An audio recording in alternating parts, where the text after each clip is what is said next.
हुबली में बैंडीगेरी पुलिस ने गणेश विसर्जन के दौरान मोबाइल फोन लूटने वाले चोरों को गिरफ्तार किया।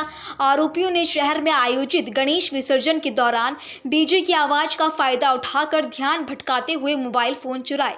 इस संबंध में बैंडीगेरी पुलिस स्टेशन में मामला दर्ज किया गया था। इस मामले को गंभीरता से लेते हुए बैंडीगेरी थाने के पीआई SR नाइक के नेतृत्व में एक विशेष अभियान चलाया गया। पुलिस ने कार्रवाई करते हुए आरोपियों को गिरफ्तार किया और उनके पास से 22 अलग कंपनियों के मोबाइल फोन और एक बाइक बरामद किए, जिसकी कुल कीमत 3,20,000 रुपए आंकी गई है।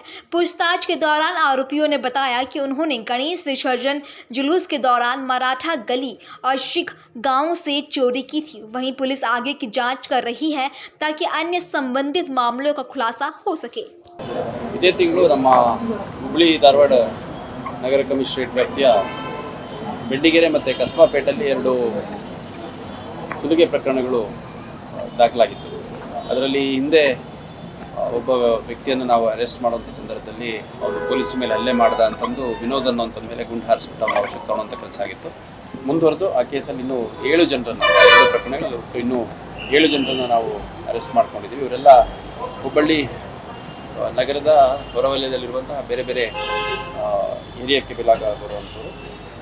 ಭೀಮರಾಯಿ, ದೀಪಕ್ಕು, ಶಶಿಕುಮಾರ್, ಶ್ರೀನಿವಾಸ, ರವಿ, ನಾಗರಾಜ್ ಮತ್ತು ಪೀಟರ್ ಅಂತ ಇವರೆಲ್ಲರ ಮೇಲೂ ಈ ಹಿಂದೆ ಕೂಡ ಭಾಳಷ್ಟು ಪ್ರಕರಣಗಳಿದೆ. 6, 8, 10 ಪ್ರಕರಣಗಳಿದೆ. ಇವರು ನಿರಂತರವಾಗಿ ಇದೇ ಒಂದು ಕೆಲಸವನ್ನು ಮಾಡ್ತಿರುವಂಥದ್ದು ನಮ್ಮ ವಿಚಾರಣೆ ಮತ್ತು ತನಿಖೆಯಲ್ಲಿ ತಿಳಿದು ಬಂದಿದೆ. ಇದರಲ್ಲಿ 3 ಮೊಬೈಲ್ಗಳು, 2 ದ್ವಿಚಕ್ರ ವಾಹನ, 1 ಆಟೋ ಸೇರಿದಂತೆ ಕೃತ್ಯಕ್ಕೆ ಉಪಯೋಗಿಸಿದಂತಹ ಆಯುಧಗಳು ಸೇರಿ ಭಾಳಷ್ಟು ವಸ್ತುಗಳು, ಸ್ವಲ್ಪ ಹಣ ಕೂಡ ರಿಕವರಿ ಆಗುವಂಥದ್ದು ಆಗಿದೆ. ಸೊ ಈ ಹಿಂದೆ ನಾನು ಹೇಳಿದ್ದೆ, ವಿನೋದ್ ಅನ್ನೋಂಥವನ್ನ ಪೊಲೀಸ್ ಮೇಲೆ ಹಲ್ಲೆ ಮಾಡಿದಂಥ ಸಂದರ್ಭದಲ್ಲಿ ಅವನ್ನ ಗುಂಡಾರಿಸ್ಬಿಟ್ಟು ನಮ್ಮವ್ರ ವಶಕ್ಕೆ ತಗೊಂಡಂಥ ಸಂದರ್ಭದಲ್ಲಿ ಒಂದು 4-5 ಗ್ಯಾಂಗ್ಗಳು ಇದೇ ರೀತಿ ಚಟುವಟಿಕೆ ಮಾಡ್ಕೊಂಡಿದ್ದಾವೆ ಅನ್ನೋಂಥದ್ದು. ಅಂದರೆ ಅದೊಂದು ಲೂಸ್ ಗ್ಯಾಂಗ್. ಅದರಲ್ಲಿ ಒಂದು 4-5 ಜನ ಟೋಟಲ್ ಒಂದು 25ರಿಂದ 30 ಜನರನ್ನು ನಮ್ಮ ಅಧಿಕಾರಿಗಳು ಲಿಸ್ಟ್ ಮಾಡಿದ್ದಾರೆ. ಅವರು ಹುಬ್ಬಳ್ಳಿ ಸೇರಿದಂತೆ ಬೇರೆ ಬೇರೆ ಜಿಲ್ಲಾ ಕೇಂದ್ರಗಳು ಮತ್ತು ಇವನ್ ಹೊರ ರಾಜ್ಯಗಳಲ್ಲಿ ಹೋಗ್ಬಿಟ್ಟು ಅಲ್ಲಿ ಲೇಟ್ ನೈಟಲ್ಲಿ ಅಥವಾ ಅರ್ಲಿ ಮಾರ್ನಿಂಗಲ್ಲಿ ಮೊಬೈಲ್ ಕಿತ್ಕೊಳ್ಳುವಂಥದ್ದು, ಆಮೇಲೆ ಗಾಡಿ ಕಿತ್ಕೊಳ್ಳುವಂಥದ್ದು, ಹಣ ಕಿತ್ಕೊಳ್ಳುವಂಥದ್ದು, ಈ ಥರ ಕೃತ್ಯಗಳು ಮಾಡ್ತಿರೋದು ತಿಳಿದು ಬಂದಿದೆ. ಈಗ ಒಟ್ಟಾರೆಯಾಗಿ ಸುಮಾರು 8ರಿಂದ 10 ಜನರನ್ನು ಈಗಾಗಲೇ ನಮ್ಮವರು ಅರೆಸ್ಟ್ ಮಾಡಿದ್ದಾರೆ. ಮುಂದುವರೆದು ಇನ್ನೂ ನಮ್ಮ ಪಟ್ಟಿಯಲ್ಲಿ ಒಂದು 18ರಿಂದ 20 ಜನ ಇದೇ ರೀತಿ ಕೃತ್ಯಗಳಲ್ಲಿ ತೊಡಗಿಸ್ಕೊಂಡಿರುವಂಥವ್ರು ಇದ್ದಾರೆ. ಅವ್ರನ್ನ ವಶಕ್ಕೆ ತೊಗೊಂಡು ಅವ್ರೇನಾದರೂ ಕೃತ್ಯಗಳು ಮಾಡಿದ್ದಾರೆ ಅಂತಂದರೆ ಪ್ರಕರಣ ದಾಖಲಾಗಿದ್ದರೆ ಆ ಪ್ರಕರಣಗಳಲ್ಲಿ ಅಥವಾ ಅವ್ರ ಹತ್ರ ರಿಕವರಿ ಆದರೆ ನಂತರ ಮುಂದುವರೆದು ವಿವಿಧ ಪ್ರಕರಣಗಳನ್ನು ದಾಖಲು ಮಾಡುವಂಥದ್ದು ಕೂಡ ಮಾಡಲಾಗುತ್ತೆ.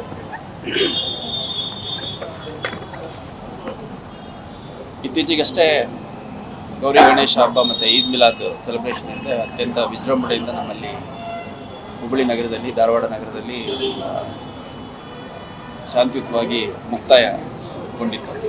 ಆ ಸಂದರ್ಭದಲ್ಲಿ ತಮ್ಮ ವಸ್ತುಗಳು, ಅದು ಮೊಬೈಲ್ ಇರ್ಬೋದು, ಹಣ ಇರ್ಬೋದು, ಜ್ಯುವೆಲರಿ ಇರ್ಬೋದು, ಬೇರೆ ಏನಾದರೂ ವ್ಯಾಲ್ಯೂಬಲ್ಸ್ ಇರ್ಬೋದು, ಅದನ್ನು ಅತ್ಯಂತ ಸುರಕ್ಷಿತವಾಗಿ ಇಟ್ಕೊಳ್ಳಿಕ್ಕೆ ನಾವು ಸಾರ್ವಜನಿಕರಿಗೆ ಮನವಿ ಮಾಡಿದ್ವಿ. ಇಷ್ಟಾಗಿಯೂ ಕೂಡ ಕೆಲವು ಆರೋಪಿಗಳು ನಮ್ಮ ಹುಬ್ಬಳ್ಳಿ ಭಾಗದವರು ಮತ್ತು ಇವರ ಗ್ಯಾಂಗಲ್ಲೂ ಕೂಡ ಭಾಳಷ್ಟು ಜನ ಇರುವಂಥದ್ದು ನಮಗೆ ತಿಳಿದು ಬಂದಿದೆ. ಈ ಮೊಬೈಲನ್ನು ಥೆಫ್ಟ್ ಮಾಡುವಂಥದ್ದು, ಅಂದರೆ ರಶಲ್ಲಿ ಓಡಾಡೋಂಥ ಸಂದರ್ಭದಲ್ಲಿ ಜೋಬಲ್ಲಿದ್ದದ್ದು, ಕೈಯಲ್ಲಿದ್ದದ್ದು, ಅಥವಾ ಶರ್ಟಿನ ಜೋಬಲ್, ಪ್ಯಾಂಟಿನ ಜೋಬಲ್ ಇದ್ದಿದ್ದು ಮೊಬೈಲ್ಗಳನ್ನ ಲಿಫ್ಟ್ ಮಾಡೋವಂಥ ಒಂದು ಪಿಕ್ ಪಾಕೆಟ್ ರೀತಿಯಲ್ಲಿ ಆರ್ಗನೈಸ್ಡಾಗಿ ಮಾಡಿರುವಂಥದ್ದು ನಮಗೆ ತಿಳಿದು ಬಂದಿದೆ. ಇದರಲ್ಲಿ 2 ಆರೋಪಿಗಳು, ಸಿದ್ದಾರೂಢ ಅಂತ ಒಬ್ಬ ಮತ್ತು ಇನ್ನೊಬ್ಬ ವೆಂಕಟೇಶ್ ಅಂತ, ಇಬ್ಬರನ್ನ ನಮ್ಮ ಅಧಿಕಾರಿಗಳು ವಶಕ್ಕೆ ತೊಗೊಂಡು ವಿಚಾರಣೆ ಮಾಡಿದಂಥ ಸಂದರ್ಭದಲ್ಲಿ ಅವ್ರ ಕಡೆಯಿಂದ ಸುಮಾರು 22 ಮೊಬೈಲ್ಗಳು, ಎಲ್ಲ ತಾವು ನೋಡ್ಬೋದು, ಎಲ್ಲ ಸ್ಮಾರ್ಟ್ ಫೋನ್ಸು, ಭಾಳ ಒಳ್ಳೆ ಕಾಸ್ಟ್ಲಿ ಮೊಬೈಲ್ಸು. ಇವರು ಸುಮಾರು 22 ಮೊಬೈಲ್ ಸಿಕ್ಕಿದೆ. ಇದು ಇಂಡಿವಿಜುವಲಿ ಈಗ ಮೊಬೈಲ್ ಯಾವ್ಯಾವ ಸಂದರ್ಭದಲ್ಲಿ ಯಾವತ್ತು ಅಫೆನ್ಸ್ ಆಗಿದೆ ಅನ್ನೋದನ್ನು ನಾವು ಲೊಕೇಟ್ ಮಾಡಬೇಕಾಗಿದೆ.